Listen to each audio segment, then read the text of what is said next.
Praise the Lord. पुन्हा एक प्रभू येशूच्या पवित्र प्रिय नावामध्ये मी आपलं सर्वांचं या आजच्या संदेशामध्ये स्वागत करतो. आणि मला ठाऊक आहे की तुम्ही परमेश्वराचं वचन आनंदाने ग्रहण करत आहात. प्रभूच्या नामावर तुम्ही विश्वास ठेवलेला आहे. देवाचा पवित्र आत्मा तुम्हाला मार्गदर्शन करत आहे, सहाय्य करत आहे. आणि परमेश्वर तुमच्या गरजा, तुमच्या योजना सफल करत आहे.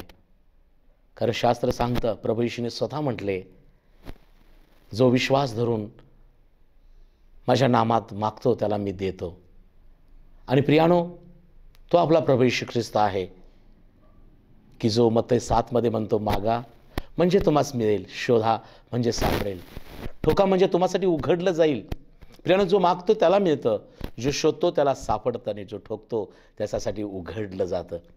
कारण परमेश्वर हा प्रियानो पुरवठा करण्याइतका संपन्न देव आहे. येशू ख्रिस्ताच्या ठाई तुमची सर्व गरज तो पूर्ण करण्यास सदा सिद्ध आहे.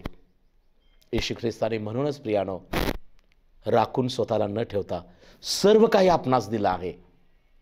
त्याच्या पूर्णतेतून आपणास मिळाले आहे. शास्त्र सांगतं, कृपेवर कृपा मिळालेली आहे. आरोग्य येशूच्या द्वारे आहे, पापक्षमा येशूच्या द्वारे आहे, तारण येशू ख्रिस्ताच्या द्वारे आहे. त्याच्या कृपेनं आमचं तारण झालं आहे. आज मी देवाचा सेवक पुन्हा एक प्रियानो देवाचा हा मोलाचा संदेश जो तुम्हाला आशीर्वाद देतो, हे वचन तुमच्या जीवनामध्ये कार्य करतं प्रियानो. कारण बायबल सांगतं, येशूने शब्द बोलला आणि भूत निघून गेली. येशू ख्रिस्ताने शब्द बोलला आणि लाटांनी वादळ थांबलेले आहेत. हा देवाचा शब्द आहे. ज्या शब्दानं प्रियानो रोगी बरे झालेत. हे वचन प्रभूचं आहे, मनुष्याचं नाही. हा ईश्वरप्रेरित शास्त्रलेख आहे. तो अंधक ठिकाणी प्रकाश पाडणाऱ्या दिव्यासारखं वचन आहे. मधापेक्षा गोड, रुपयापेक्षा शुद्ध असंही वचन आहे. हे वचन आम्हाला तुम्हाला शुद्ध करतं, नवा जन्म देतं. हे वचन तुमच्या जीवनामध्ये आशीर्वादाची पेरणी करतं. आणि मग या वचनानं आम्हाला प्रियानो नवा प्रकाश प्राप्त होतो. म्हणून दावीद राजा म्हणतो, हे परमेश्वर तुझं वचन माझ्या पावलांकरता दिवा, मार्गावर प्रकाश आहे. प्रियानो, आज तुम्ही कुठल्या परिस्थितीत आहात काळजी करू नका. परमेश्वर आपलं वचन पाठवून कार्य करणारा देव आहे. परमेश्वर आपलं वचन पाठवून आरोग्य देणारा देव आहे. परमेश्वर आपलं वचन पाठवून तुमचं परिवर्तन करणारा देव आहे. माझ्या प्रियानो, येशू ख्रिस्तानं जक्कयाला म्हटलं, त्वरा करून खाली उतर, मी तुझ्या घरी येणार आहे. जक्कयानं विश्वास ठेवला आणि येशू ख्रिस्ताचं घरात स्वागत केलं आणि त्यानं पश्चाताप केला. प्रभूच्या उपस्थितीत ना जक्कयाचं परिवर्तन, पश्चातापी असं हृदय तयार झालं. आणि प्रभू येशू म्हणतो, आज या घराला तारण प्राप्त झालं आहे. मार्था, मरिया, त्याने येशू ख्रिस्ताला मार्थेनं घरी आणलं. मरिया येशूच्या चरणाजवळ बसून राहिली. कुटुंब आध्यात्मिक वाढत होतं. काही दिवसानंतर संकट आलं, लाजर मेला. परंतु शास्त्र सांगतं, पुन्हा त्यांनी विश्वास ठेवला आणि येशूने त्यांचा मेलेला लाजर त्यांना मिळवून दिला. आज कोणत्या गोष्टी तुम्हाला हव्या आहेत? तारण हवं आहे, प्रभू येशू तुम्हाला तारण देईल. संरक्षण हवं आहे, येशू ख्रिस्त तुम्हाला संरक्षण देईल. नव्या जीवनाचा अनुभव पाहिजे आहे, नवा व्यवसाय चालू करायचा आहे, नव्या नोकरीमध्ये साठी प्रार्थना करत आहात, विवाहासाठी जोडीदार हवा आहे. प्रियानो, येशू ख्रिस्त गरज पाहून उत्तर देणारा देव आहे. आज तुम्ही जे मागत आहात ते प्रभू देईल. परंतु प्रियानो, आपला परमेश्वर पहिल्यांदा बांधणारा देव आहे. परमेश्वर पहिल्यांदा बांधणारा देव आहे. स्तोत्रसंहिता 127, स्तोत्रसंहिता 128 ही दोन्ही स्तोत्र आज आपण विशेष त्याच्यावर मनन करणार आहोत की परमेश्वर कशा प्रकारे तो प्रियानो आम्हाला पुरवठा करतो. आणि ज्या गोष्टी तुम्हाला पुरवठा करतो त्याचं तो संरक्षण करतो.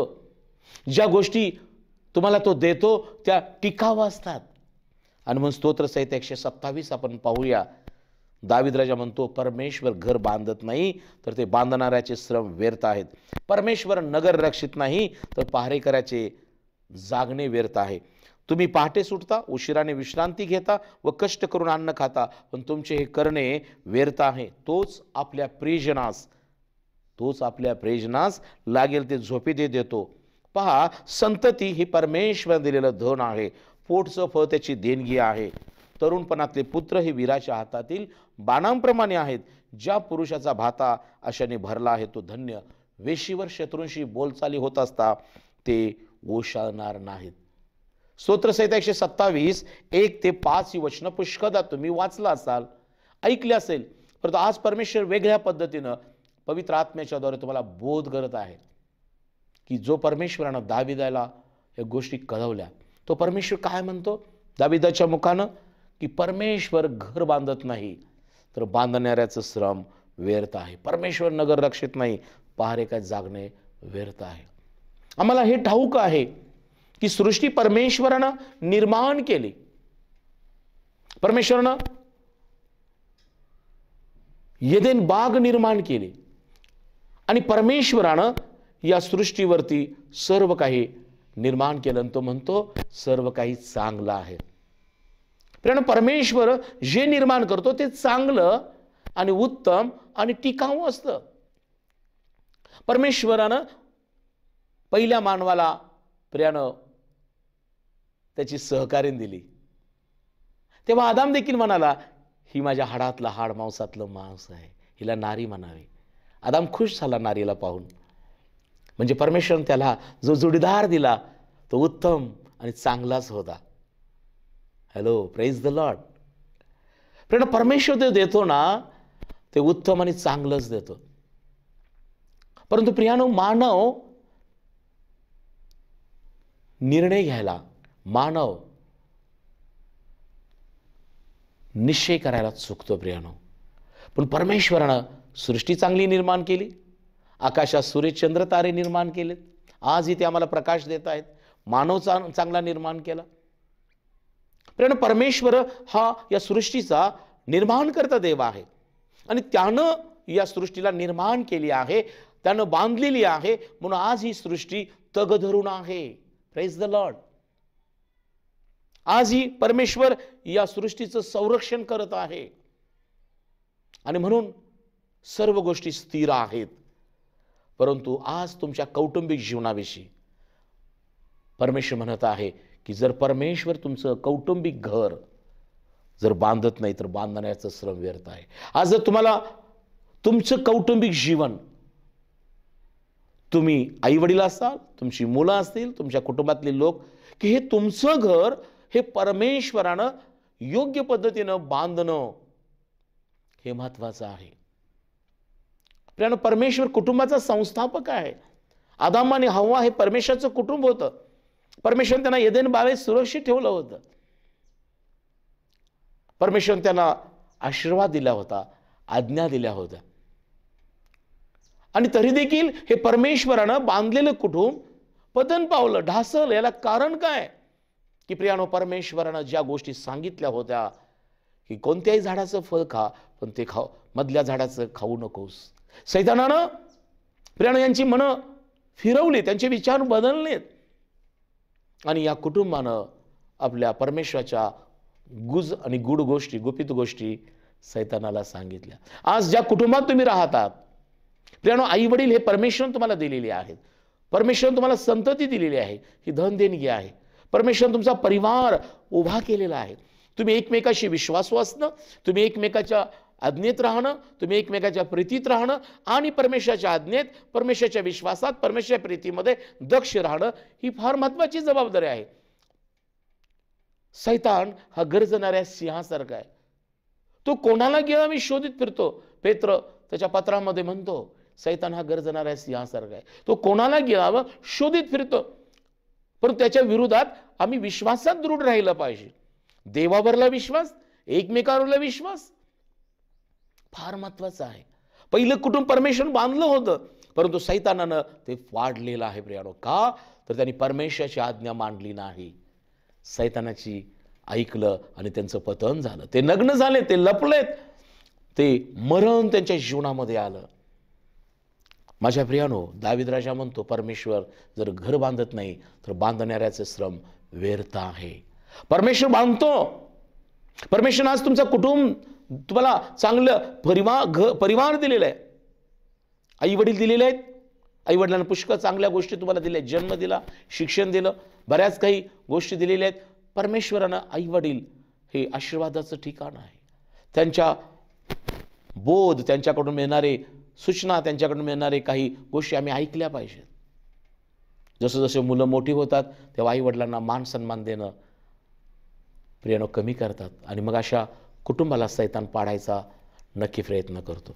आणि म्हणून प्रियानो, आज मी देवाचा सेवक तुम्हाला वचनातून सांगत आहे की परमेश्वर तुम्हाला कुटुंब तुमचं बांधलेलं आहे, परंतु तुम्ही जे घरामध्ये आहात, घर म्हणजे चार भिंती नाही, घर म्हणजे ज्या घरात तुम्ही राहतात ते घरातले तुम्ही लोक, तुमचे नातेसंबंध हे फार महत्वाचं आहे. माझ्या प्रियानो, प्रभू येशू ख्रिस्तानं मत्ती कृष्णवर्तमानामध्ये एक आपल्याला सांगितलेला एक सुंदर दाखला मत्ती कृष्णवर्तमानामध्ये प्रभू येशू म्हणतो, येशू ख्रिस्तानं प्रियानो घर बांधणाऱ्याविषयी जो दाखला दिलेला आहे की प्रियानो, प्रभू येशू म्हणतो की की एका मनुष्यानं खोल खणीत जाऊन खडकापर्यंत त्यानं पाया काढला आणि घर त्याचं खडकावर बांधलं. आणि मग त्या घराला काय झालं प्रियानो, पाऊस पडला, लाटा आल्या, वादळ आलं आणि त्या घराला लागलं. परंतु प्रियानो ते घर पडलं नाही. का? तर प्रभू म्हणतो त्याचा पाया ख्रिस्त होता. बायबल सांगतं प्रियानो, तो खडकावर बांधलेलं होतं म्हणून पडलं नाही. प्रभू म्हणतो, मला तुम्ही प्रभू प्रभू म्हणता, परंतु मी जे सांगतो ते का करत नाही. माझ्या प्रियानो, जेव्हा आम्ही येशूला प्रभू माझ्यासाठी तू हे कर, माझ्यासाठी ते कर, आम्ही प्रभूला सांगतो अनेक गोष्टी करायला, पण प्रभू ज्या गोष्टी सांगतो त्या करायला आम्ही प्रियानो विलंब लावतो किंवा मुळीच करत नाही. आणि म्हणून जो मनुष्य प्रभू प्रभू म्हणतो पण प्रभूने सांगितलेल्या गोष्टी करत नाही, शास्त्र वाचा, शास्त्र वाचत नाही, प्रार्थना करा, प्रार्थना करत नाही, आपण अर्पण द्या, परमेश्वराच्या मंदिरात जाऊन अर्पण देत नाही, शब्दात पाळा, शब्दात पाळत नाहीत लोक, एकमेकांची काळजी घ्या, एकमेकांसाठी ओझी एकमेकांचा अशक्ताचा आधार द्या. बऱ्याच गोष्टी आहेत की ज्या प्रभूने आम्हाला सांगितलेल्या आहेत.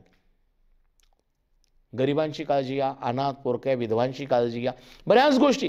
प्रत्येक मनुष्य स्वार्थी आहे, स्वसुखाकडे पाहत आहे.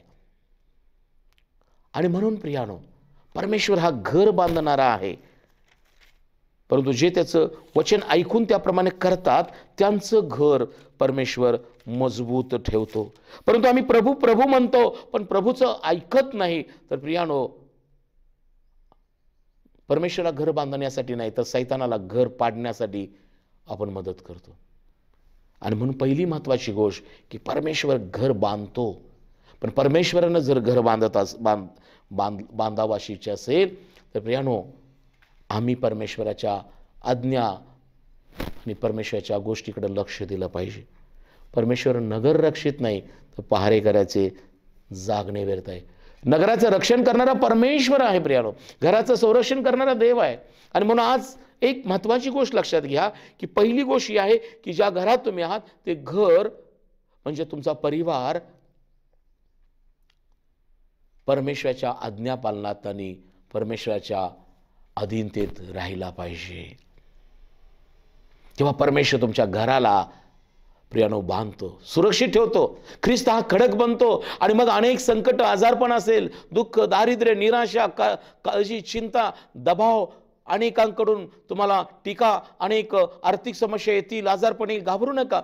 येशू ख्रिस्त तुमच्या घराचा खडक असेल आणि मग आलेल्या लाठा वाद प्रियानो त्यावर आदळतील पण तुमचं घर पडलं जाणार नाही. परमेश्वर त्या घराचं संरक्षण करेल. आणि म्हणून त्या घरामध्ये तुम्ही आई वडील या नात्यानं मुलांना धार्मिकतेचं शिक्षण देत आहात काय, मुलं या नात्यानं तुम्ही आई वडिलांच्या अधीन आहात काय, परमेश्वराच्या अधीन आहात काय, हे फार महत्वाचं आहे. कारण पाऊल इपिस्कराच्या मंडळीत म्हणतो, मुलांनो प्रभूमध्ये आई वडिलांच्या आज्ञा पाळा यासाठी की तुम्ही पृथ्वीवर दीर्घायुष्य व्हावं आणि तुमचं कल्याण व्हावं. माझ्या प्रियानो, सैतान घर पाडतो, देव घर बांधतो, परंतु जो बांधणारा परमेश्वर आहे त्याच्या वचनामध्ये आम्हाला बांधतो, त्याच्या विश्वासामध्ये, त्याच्या प्रीतीमध्ये, त्याच्या आज्ञेमध्ये आम्ही परिवार या नात्यानं जर आम्ही कुटुंब मंडळीत आहोत तर आपल्या घराचा देखील परमेश्वर संस्थापक आहे. ज्या परमेश्वरानं मंडळीमध्ये आशीर्वाद ठेवलेला आहे तोच परमेश्वर तुमच्या घरामध्ये निवास करून राहील. त्याची वचनाप्रमाणे तुम्ही करणं फार महत्वाचं आहे. दुसरं वचन स्तोत्र 127:2, तुम्ही पहाटेच उठता, उशिराने विश्रांती घेता, कष्ट करून अन्न खाता, पण तुमचे करणे व्यर्थ आहे. तोच आपल्या प्रियजनास लागेल ते झोपेती देतो. दुसरी महत्वाची गोष्ट ही आहे की ज्या घरात तुम्ही राहतात आता तुम्ही परमेश्वराचे प्रियजन आहात. आपण कष्ट करून अन्न खातो, चांगली गोष्ट आहे, परंतु प्रियानो जेव्हा आम्ही त्याचे प्रियजन बनतो तेव्हा जे कष्ट आहे, कष्टाने मिळालेला पैसा असेल किंवा ज्या वस्तू असेल त्या सगळ्या गोष्टी टिकून राहतील. परमेश्वर घर बांधतो आणि त्याच्याने त्या घरामध्ये परमेश्वर पुरवठा करू लागतो, परंतु पुरवठा करण्यासाठी तुम्ही परमेश्वराचे प्रियजन बनणं फार महत्वाचं आहे. Praise the Lord. तुम्ही ज्या घरात राहत आहात त्या घरामध्ये परमेश्वराला आवडणाऱ्या गोष्टी करत आहात काय? तुम्ही परमेश्वराचे प्रियजन बनलेला आहात काय? येशू ख्रिस्त आम्हाला पाहायला मिळतो ज्या ज्या घरात गेला, पेत्र मासे धरणारा होता परंतु तो प्रभूला आपल्या घराकडे घेऊन गेला आणि त्या घरामध्ये त्याची सासू तापानं पडली होती. प्रभूनं तिला बरं केलं. प्रभू येशू ख्रिस्तानं बरं केलं कारण पेत्रानं स्वतःची बोट आणि जीवन प्रभूच्या हाती दिलं होतं. तो प्रभूचा प्रिय बनला होता. तेव्हा परमेश्वर त्याच्या घराला आरोग्य देऊ लागला. मार्था मरियाच्या घरामध्ये येशू ख्रिस्तावर ते भक्ती प्रार्थना करणारे प्रभूच्या चरणाजवळ बसले होते. प्रभूने त्यांना मेलेला लाजरस त्यांचा प्रभू येशूने त्यांना परत दिला. परमेश्वर आपल्या प्रियजनास लागेल ते झोपेती देतो. तिसरी महत्वाची गोष्ट प्रियानो, त्याच घरामध्ये परमेश्वर आपल्याला काय देतो? पहा, संतती हे परमेश्वर दिलेलं धन आहे. पुढचं फळ त्याची देणगी आहे. आज तुम्हाला परमेश्वरानं जी संतती दिलेली आहे ती देखील परमेश्वर तुम्हासाठी ती संपत्ती आहे. बायबलमधील संतती हे परमेश्वर दिलेलं धन आहे. पुढचं फळ त्याची देणगी आहे. घर बांधलं, परमेश्वर पुरवठा करू लागला, परमेश्वर तुम्हाला फलद्रूप करू लागतो. त्या घरामध्ये संतती देऊ लागतो, संपत्ती देऊ लागतो आणि मग परमेश्वराला तुम्ही आपले प्रियजन बनता. आणि म्हणून तरुणांनो, तरुणीनो, माता पितांनो, हे विसरू नका की तुम्हाला लाभलेली ही संतती हे परमेश्वर दिलेलं तुमचं धन आहे. त्या घरामध्ये तुमची लेकरं हे परमेश्वराचं धन आहे. आणि म्हणून त्या धनाकडे तुम्ही कसं पाहतात? ते धन सुरक्षित आहे काय? का फक्त माझ्या कपाटातले पैसे, माझ्याकडे असणारे सगळं माझे सगळं आर्थिक धन हे धन आहे? प्रियानो, तुम्हाला लाभलेली मुलं हे तुमचं धन आहे. माझ्या प्रियानो, शलोमोन राजा स्वतः म्हणतो, तू आपल्या मुलास छडी मारल्यानं तो मरणार नाही, पण अधोलोकापासून त्याचं रक्षण होईल. आज अनेक आई वडील मुलांना शब्दादिनी चर्चमध्ये आणतच नाहीत. पालक साहेब, आम्ही येतो ना, पोरांना अभ्यास असतो, पाणी सुटणार आहे, अनेक गोष्टी कारण सांगतो. प्रियानो, हे धन आपण कुणाच्या स्वाधीन करून मंडळीत येतो? आपण चर्चला आले, आपली मुलं काय करत असतात याचा विचार करा. माझ्या प्रियानो, हे तुमचं धन परमेश्वर दिलेलं ते धन देवाच्या मंदिरात असणं फार महत्वाचं आहे, कारण ते परमेश्वर वाढवतो. 4थ्या वचनात म्हटलंय, ही संतती ही नंतर काय होते? त्या घरामध्ये तरुणपणातले पुत्र वीराच्या हातातील बाणांप्रमाणे आहेत. परमेश्वर ती बाळकं दिली, त्या घरात वाढतात ती. येशू ख्रिस्त स्वतः बायबलमध्ये लूक 2:52 मध्ये लिहिलंय, येशू ख्रिस्त हा देवाच्या आणि मनुष्याच्या कृपेत शरीरानं आणि ज्ञानानं वाढत गेला. तो बाळक वाढच लागलेला आहे. 12 वर्षाचा असताना तो मंदिरात गेला. त्याच्या आई वडिलांनी शोध केला, पण तो म्हणतो की माझ्या पित्याच्या घरात असावं. हे तुमच्या लक्षात आलं नाही काय? तो पहाटेचा उठून पित्याची उपासना करायला जात असे. प्रियानो, स्वतः येशू ख्रिस्त पित्याच्या स्वाधीन होता, परमेश्वराच्या मंदिरात जात असे, आई वडिलांच्या कामामध्ये त्यांना मदत करत असे. तरुणानो, तरुणीनो, आज तुम्ही स्वतःला कसं समजताय? तुम्ही कुणाच्या संगतीमध्ये आहात? सावध राहा, कुसंगतीनं नीती बिघडते. स्तोत्रकर्ता दावीद राजा म्हणतो, तरुण हे वीराच्या हातातील बाणांप्रमाणे आहेत. प्रभू येशू ख्रिस्त हा खरा वीर आहे. ज्या परमेश्वर तुम्हाला आपल्या कुटुंबामध्ये संतती धन देणगी म्हणून दिलेलं आहे. आता तुम्ही तरुण झालेला आहात. परमेश्वरानं आपल्या भात्यामध्ये तुम्हाला सुरक्षित ठेवावं म्हणून सावध राहा. त्याच्या मंडळीमध्ये, त्याच्या परिवारामध्ये विश्वासदाराच्या संगतीत राहणं फार महत्वाचं आहे. माझ्या प्रियानो, आजचे तरुण ड्रग्ज, दारू, नशा, व्यभिचार, अनेक गोष्टीमध्ये, अंधारामध्ये प्रियानो ह्या गोष्टी करत आहेत. अर्ध आयुष्य जगू नका. आपला देह उपद्रवापासून राखा. तुम्हाला वाटत असेल की मला कोण पाहत नाही, एवढे दिवस मी पितो, एवढे दिवस मी फुंकतो, ही सिगरेट, ही दारू, ही नशा, अनेक प्रकारचे ड्रग्ज, अनेक प्रकारच्या चुकीच्या गोष्टी या जगामध्ये तरुणांना नाशाकडे नेत आहेत. पण पाऊल तिमोथेला म्हणतो, तरुणपणाच्या 2:22 मध्ये तरुणपणाच्या वासनांपासून दूर पळ. आज कोणत्या वासना, कोणती व्यसनं तुम्हाला गाठत आहेत? नशा कराल, दशा होईल. शास्त्र सांगतं, तरुणानो, तुम्ही वीराच्या हातातील बाणांप्रमाणे आहात. माझ्या प्रियानो, येशू ख्रिस्त हा खरा वीर आहे. तो सहाय्य करणारा परमेश्वर आहे. प्रियानो, आज परमेश्वर हा ख्रिस्त वीर आहे. तो आमच्या बाजूने लढतो. तो तुमच्यामध्ये आजार येऊ देणार नाही, तुमच्यामध्ये पापाला प्रवेश करू देणार नाही, तो सैतानाला तुमच्या जीवनात येऊ देणार नाही. पण तुमचं जीवन एक तरुण पण ख्रिस्त या वीराच्या हातात बाणांप्रमाणे तुम्ही समर्पित केला आहे काय? प्रियानो, शाऊल हा छळ करणारा होता, पण जेव्हा देवाचा प्रकाश, देवाचं वचन त्याच्याकडे आलं, तो पालता पडला आणि तो म्हणतो आकाशातली वाणी ऐकून की हे प्रभू तू कोण आहेस? कारण आकाशातून वाणी आली, शाऊला शाऊला माझा छळ तू का करतोस? तेव्हा आकाशातून वाणी आली आणि ती म्हणाली, मी प्रभू येशू आहे. Praise the Lord. शाऊलाचा पाऊल झाला. प्रियानो, शाऊलाच्या छळणारा सेवा करणारा बनला. त्याच्या सावलीने देखील लोक बरे झाले. आज कदाचित तुम्ही जे पाप व्यसन करत आहात, येणाऱ्या दिवसामध्ये आज तुम्हाला आनंद वाटत असेल, उद्या तुमच्या सावलीला देखील लोक येणार नाहीत. हॅलो माझ्या प्रियानो, तुमचं शरीर हे देवाचं मंदिर आहे. म्हणून पाऊल करीतकराच्या मंडळीत म्हणतो, तुमचं शरीर देवाचं मंदिर आहे, हे तुम्हाला ठाऊक नाही काय? जर तुम्ही आपल्या शरीराचा नाश कराल तर देव तुमचा नाश करेल. तुमच्यामध्ये देवाचा आत्मा राहतो, तुम्हाला ठाऊक नाही काय?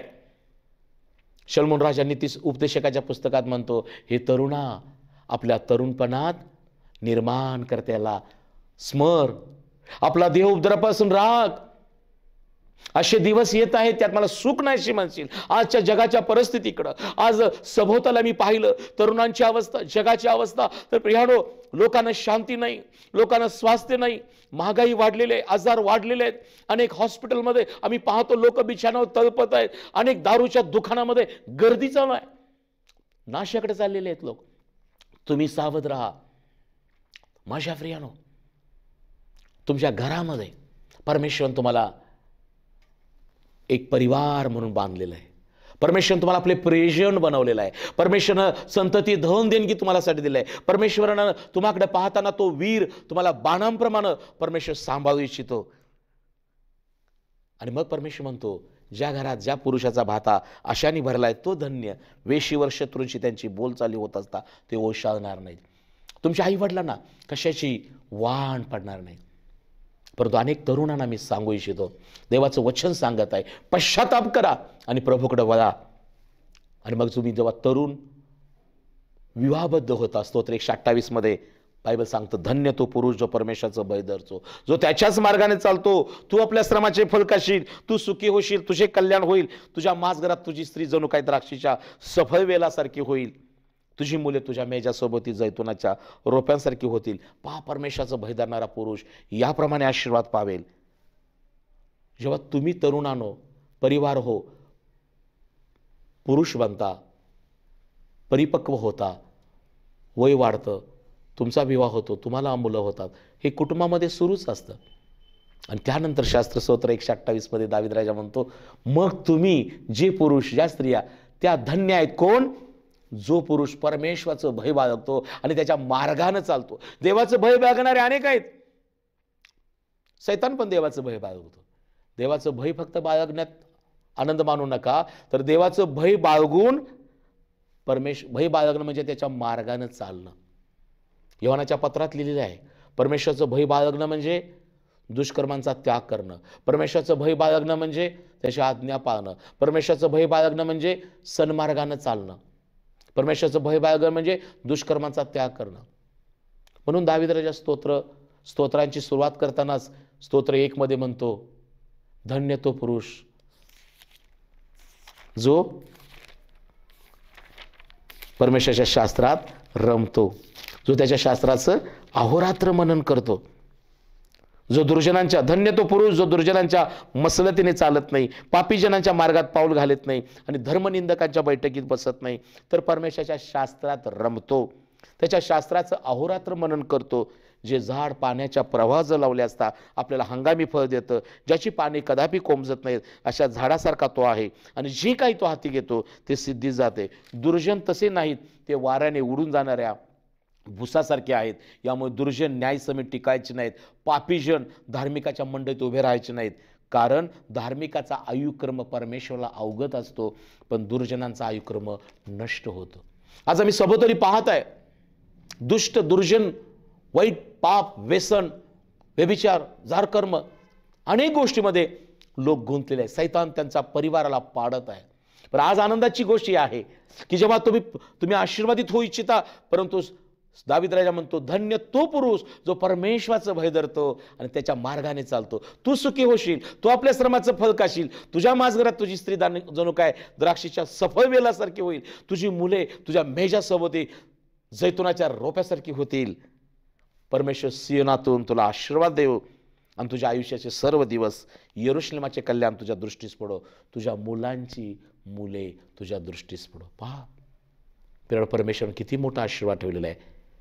कारण त्याच्या उजव्या हातात दीर्घायुष्य आहे, डाव्या हातात धन आणि गौरव आहे. काय तुम्हाला तुमचा परिवार परमेश्वरावर बांधावा, सुरक्षित ठेवावा. परमेश्वरानं तुम्हाला आपले प्रियजन बनवावे. परमेश्वरानं तुमचं संरक्षण करावं. परमेश्वरानं तुम्हाला धन देणगी संतती संपत्ती द्यावी. परमेश्वरानं तुम्हाला वीराच्या हाताली बाणाप्रमाणे बनावं, अशी तुमची इच्छा आहे काय? तर प्रियानो, जो परमेश्वर घर बांधतो त्या घर बांधणाऱ्या परमेश्वराची आज्ञा पाळा. तुम्ही जर प्रभू प्रभू म्हणता तर प्रभू सांगतो ते करा. रोज शास्त्र वाचन, प्रार्थना, भक्ती, शब्दात पाळणं, विश्वासाच्या संगतीत राहणं, परमेश्वर अवलंबून राहणं, परमेश्वराची प्रार्थना करणं. देव पुरवठा करेल, देव तुम्हाला संरक्षण देईल, देव तुम्हाला संपन्न करेल. परमेश्वराचं भय बाळगून तुम्ही एकमेकाच्या अधीन राहाल. देशासाठी प्रार्थना करा, राज्यासाठी प्रार्थना करा. गरीब, अनाथ, पोरके, विधवा यांची काळजी घ्या. सुवार्तेवर विश्वास ठेवा. एकमेकाला मदत करा. कुसंगत सोडून द्या. पापापासून, व्यसनातून बाहेर पडा. ड्रग्ज, नशा करणं बंद करा. परमेश्वर तो ज्या घरात तुम्ही राहतात ते घर सुरक्षित राहील. जी नोकरी करत आहात ती नोकरी टिकून राहील. जो व्यवसाय करत त्यातला व्यवसायातला मोबदला टिकून राहील. अनेक लोक पुष्कळ कष्ट करतात आणि रात्री व्यसनामध्ये तो पैसा जातो. नोकरीमधून पुष्कळ चांगला पगार येतो, पण घराकडे तो पगार पोहोचत नाही आणि त्यामुळे अनेक लोक कर्जामध्ये आहेत, आर्थिक समस्यात आहेत. आज माझा विश्वास आहे हे परमेश्वराचं वचन तुमच्या जीवनात काम करेल. जर त्याची आज्ञा पाळाल तर आशीर्वाद नक्की आहे. देवा हा सर्व संदेश तुम्हासाठी आशीर्वादित करो. पश्चाताप करा, आपले डोळे बंद करा, आपण प्रार्थना करू. स्वर्गीय पित्या परमेश्वरा, ख्रिस्त येशूच्या प्रिय नामामध्ये आज मी प्रार्थना करत आहे. ज्या प्रियजनाने हा संदेश ऐकलेला आहे, माझ्या येशू तुझ्या नामामध्ये प्रत्येक घर सुरक्षित असू दे. माझ्या येशू प्रत्येक घरातली व्यक्ती सुरक्षित ठेव बापा. मुलांनी आईवडिलांच्या आज्ञा पाळाव्या म्हणून बापा येशू त्यांचं सहाय्य कर. जे तरुण आहे ते परमेश्वरा तुझ्या हातामध्ये सुरक्षित असू देत. वाईटाच्या प्रत्येक प्रकारापासून राजेश या तरुणांचं संरक्षण कर बापा.